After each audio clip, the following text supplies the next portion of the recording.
Hi, everyone. Thanks for joining us tonight. We are going to be talking about the asylum rule. And recently, the Biden administration published a new rule proposing to make asylum processing more efficient and fast for some asylum seekers. So, we are going to discuss that tonight. I am Lindsay Wilkes with the Light Legal Immigration Law Firm. We are an immigration firm in Washington, D.C., serving clients all across the U.S. and the world. And we represent a lot of asylum seekers. And I also have with me tonight here Parisa from Asylum Works, who we partner with a lot. And I'm going to let Parisa introduce herself as well. Hi, everyone. My name is Parisa, and I'm the program manager at Asylum Works for legal outreach. And we partner with Alight Legal a lot of times where we make referrals to them based on their advocacy needs, whether it's asylum or some other form of benefit.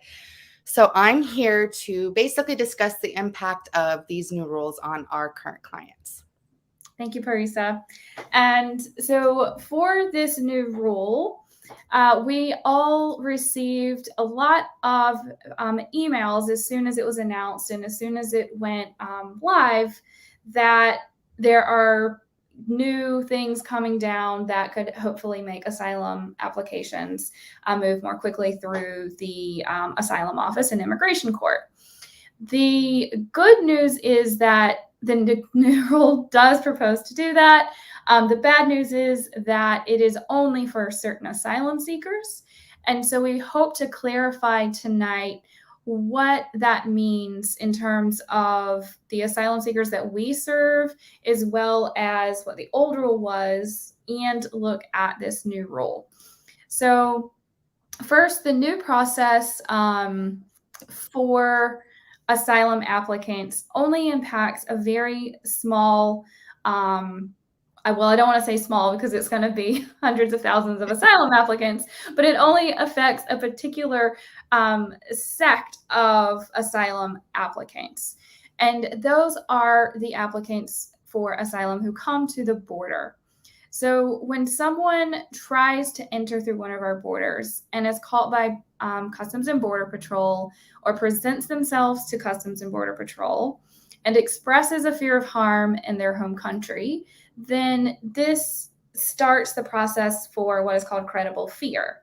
And instead of being put into instead of being deported immediately, that asylum seeker is supposed to be given the opportunity to have a credible fear interview for our government to determine if they do have a credible fear of return to their home country and if they should be permitted to seek asylum in the U.S. So it's only these asylum seekers, or it's only going to be these asylum seekers that are impacted by the new process and procedures in this rule. At least that they're the only ones that the rule applies to. We'll talk about the residual effects and how that may look for or how it may impact other asylum seekers, even though this rule isn't meant to change your process for seeking asylum. So for the current rule, once someone passes this credible fear interview, then they are put into removal proceedings before the immigration judge.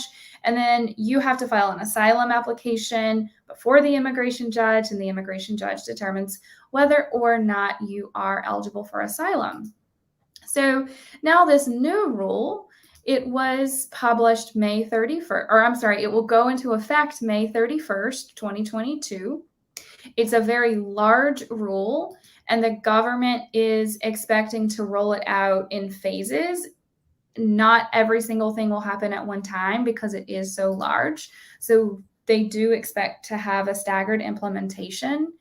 And the rules, again, only apply to people who are entering the U.S. in the future after this rule has gone into effect. And it does not impact people who are here now, or the new rules don't change the process for the people who are here now. And it's also not going to apply to unaccompanied minors who enter, and it will also not apply to people who are paroled into the U.S. without being put into expedited removal proceedings.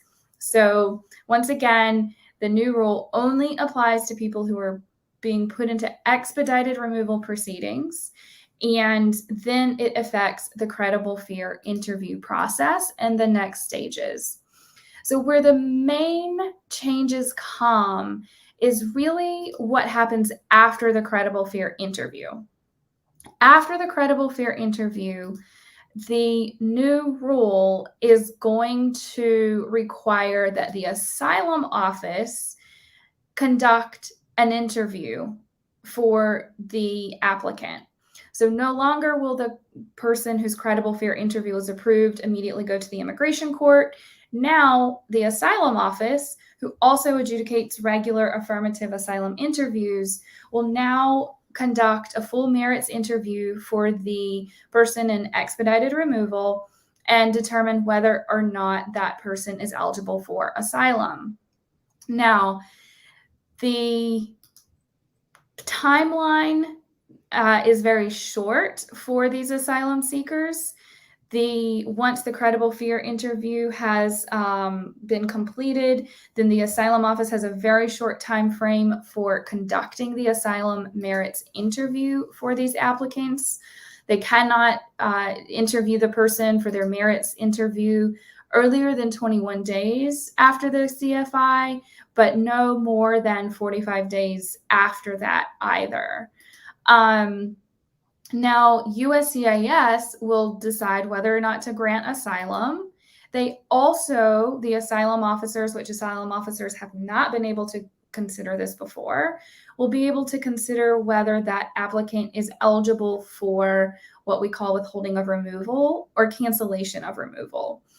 Again, only for folks in expedited removal, but this will be a brand new type of relief for asylum officers to consider, whereas before this was only possible by the immigration judge. Also, a big change is that for these asylum seekers, the credible fear interview itself will be considered your application for asylum. You're not going to have to file a separate I-589 application for asylum if you pass your credible fear interview. And therefore, once you pass your credible fear interview, then the asylum clock will start for you. So to sum up what the possible results could be after the credible fear interview, one, if you're granted asylum by the asylum officer, now you have asylum and you can move forward as an asylee in the United States. If the asylum officer does not grant asylum, then your case will have to be referred to the immigration judge, and you will have another opportunity to present your case before the judge and hopefully win asylum.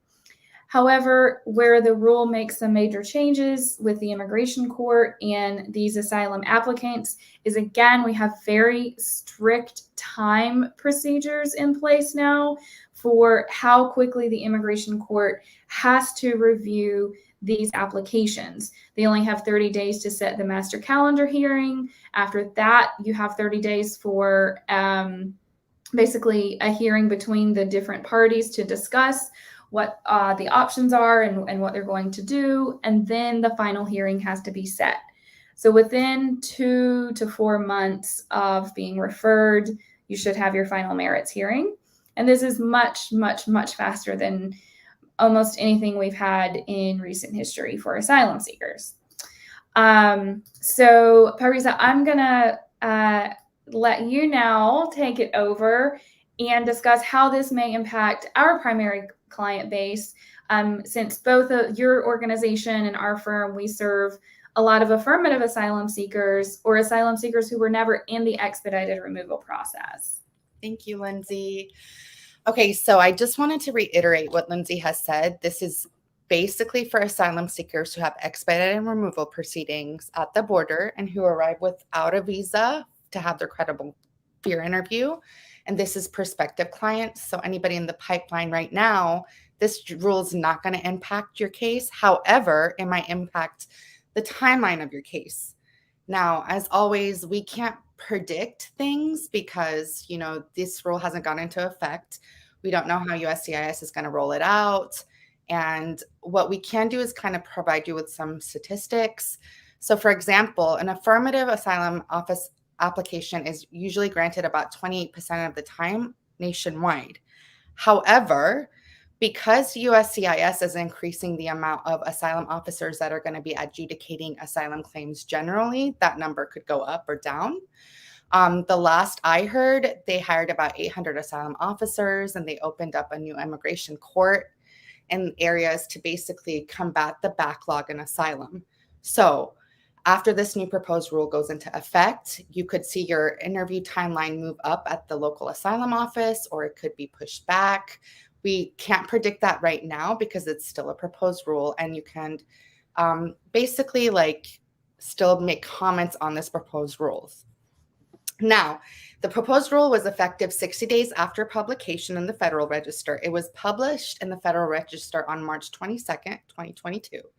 So you can still go and submit a public comment about this proposed rule, and you should submit this comment on or before May 21st, 2022.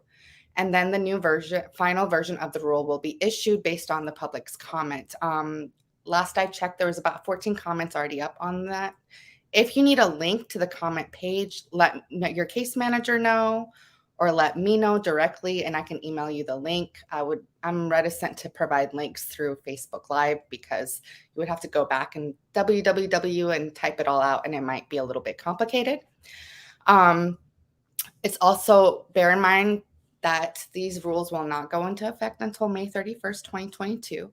And even if the new rules go into effect, there might be a lot of new court challenges against the rule, which would delay the implementation of the rollout even further. Most of the times, if some rule works negatively against a client and they have standing in court, they can probably sue and they'll just kind of put the rule on pause and then wait to see what the litigation happens, what the outcome of that litigation is to implement it further.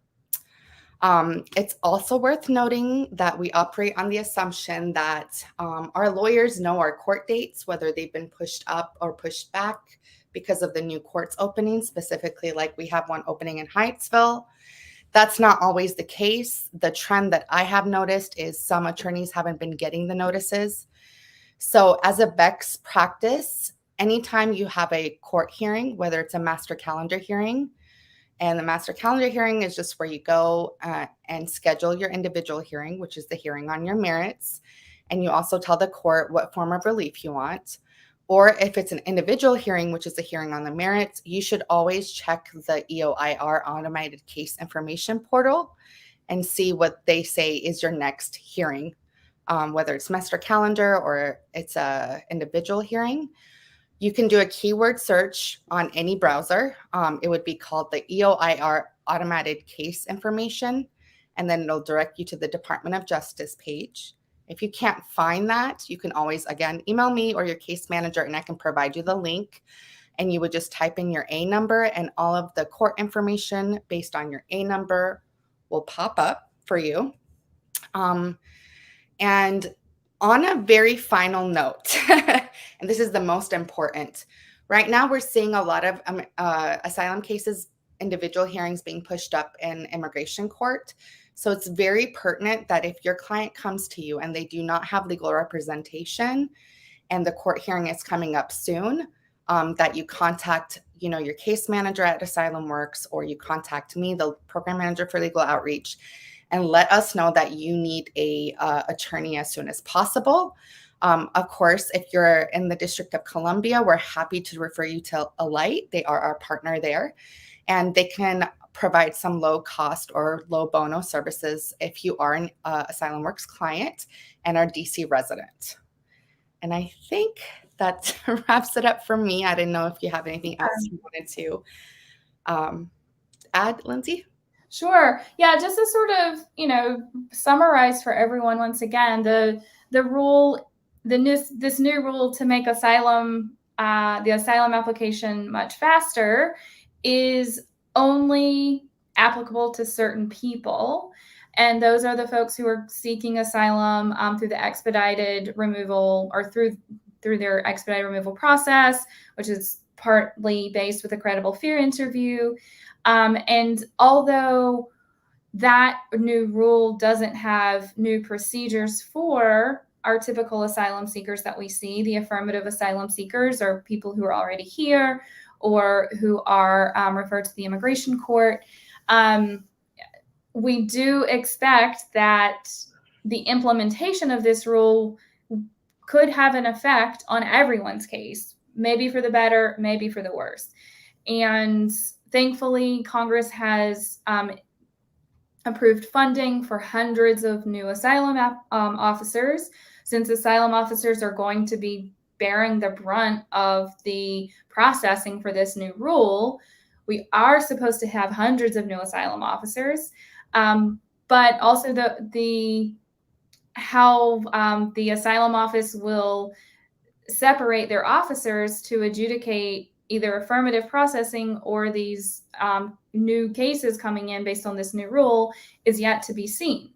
So we may see a delay, or because of a huge influx of new officers, maybe we'll see things speed up. It's really hard to know.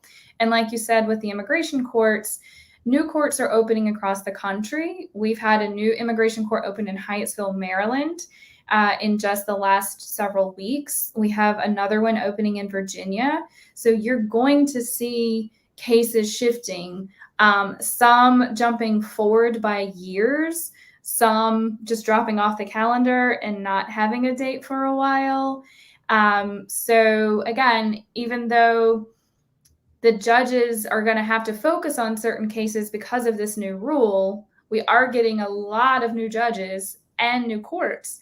So I really hope that we'll see sort of a balance of not all resources going to manage the cases that are being prioritized under this new rule. And hopefully our asylum seekers will in general see some benefits. But like you said, once the rule goes into effect, there will likely be litigation. Who knows when it will be fully in effect, if a judge will stop it, if it'll go forward. So there's still a lot left for us to see. And of course, we'll try to keep you updated as changes are made, depending on what goes into effect when it's stalled. It's sort of a reminder of what it was like under the Trump administration when there were so many changes and so many things to update everyone on. And then as soon as we updated you, a court would make a decision, and then it would be back to the old rules. So we'll try to keep you posted. If you have questions, feel free to drop them in the comments. Of course, this is a public forum, so don't ask anything that would be private. If it's a general question about the process or how this may affect your case, please feel free to send us a comment or question. And then, of course, for the Asylum Works clients in particular, you have your case managers, and you're able to reach out to them. And for our clients, obviously, they have our attention 24/7. So, all right, everyone. So I don't see any comments or questions for now, Parisa. So I think we can wrap up.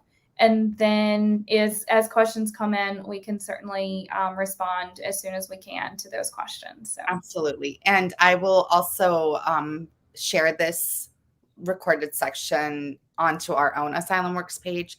So if you drop any questions there, again, what Lindsay emphasized, make sure you're not providing identifying information in the comments. Probably better if you just message us in private if it's a case-specific question you think it'll impact you. And as always, we are working with a government bureaucracy, so there could be ups and downs. But I think all of these proposed rules are kind of hopeful in a way that they're trying to mitigate the bad backlog. Now, whether this does exasperate it or not is not something we can predict until the proposed rule is officially implemented. Absolutely. All right. Well, thank you for joining tonight. And we will be back next Tuesday with a new topic, new information. If anyone has questions or a topic they would like for us to cover, please do so. You can send that to us as a comment or a private message or an email. we'd be happy to try to cover topics that are of most interest to our viewers. So thanks, everyone. Thank you, Parisa. Thank you, Lindsay. Everybody have a great night. Bye.